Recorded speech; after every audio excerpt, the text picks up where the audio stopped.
Hey guys, I'm here to teach you how to take and edit a good photo because that is the only skill that I have. I'm not joking.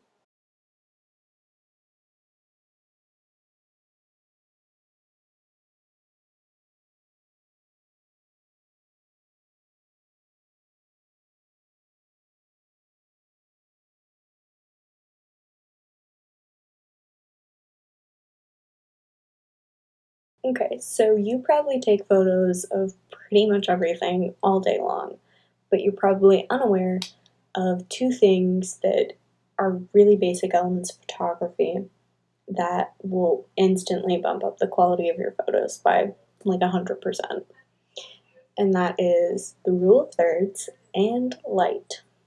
You can manipulate light that's in your photo literally any way you want. But if you don't have the light, you can't make it. Light is really what makes a photo a photo. And the rule of thirds will completely change the way that you take pictures.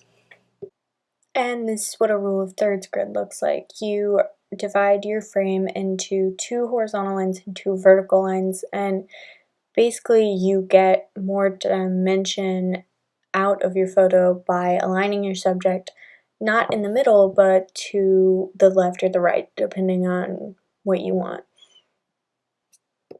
Basically, what the rule of thirds brings to the table in terms of photography is it just makes your photo more dynamic. Something about having your subject placed either to the left or the right of the frame makes it more interesting to look at. And that really is what a good photo is, interesting. So we're almost to the editing part of this, but I do want to point out one really big mistake that people make. When I say you need a camera, that camera can most definitely be the one on your phone, because phone cameras are so advanced nowadays, unless you have Android, that you're essentially walking around with like a high quality digital camera in the back pocket of your jeans. But you have got to get into the habit of shooting horizontally and not vertically, because the dimensions vertically are just so weird. Like, it really has the ability to mess up your photos.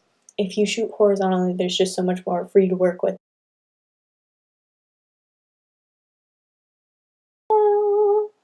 Okay, really quick note.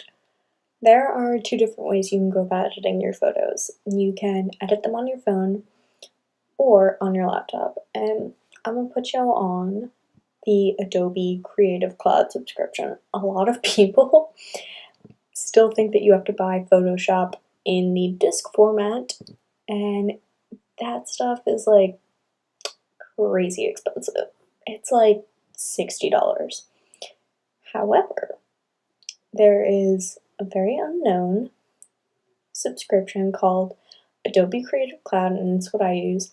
It's $9.99 a month for the basic package, as aforementioned, and you get Photoshop, Lightroom, Bridge, some other stuff. You get access to stock images, and best part, it updates monthly, no extra fees. So you don't have to go and buy the new updated version of the software.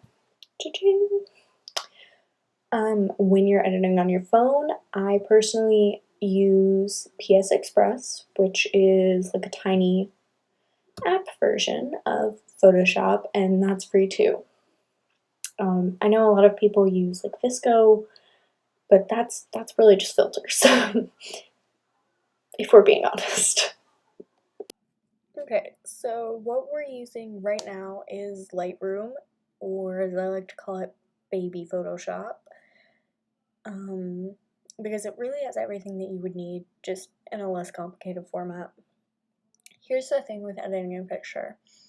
You're not trying to cover up the picture that you've taken in the way that you would with a filter, whether you're trying to or not.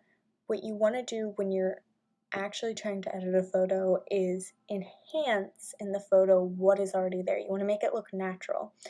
What I'm doing right now actually is just bringing up the blacks and the color in this photo because we want that vibrancy. We're not trying to make it look different than it is. We're just trying to make it look like it did when we were seeing it. That's really what editing a photo is all about. Lightroom also has presets, which I don't want to call them filters, but you could liken them to a filter. It essentially just goes through and edits the photo for you. All you have to do is click a button. It's kind of quickly apply a look to the photo. Kind of like a filter, but it really is just changing the actual features.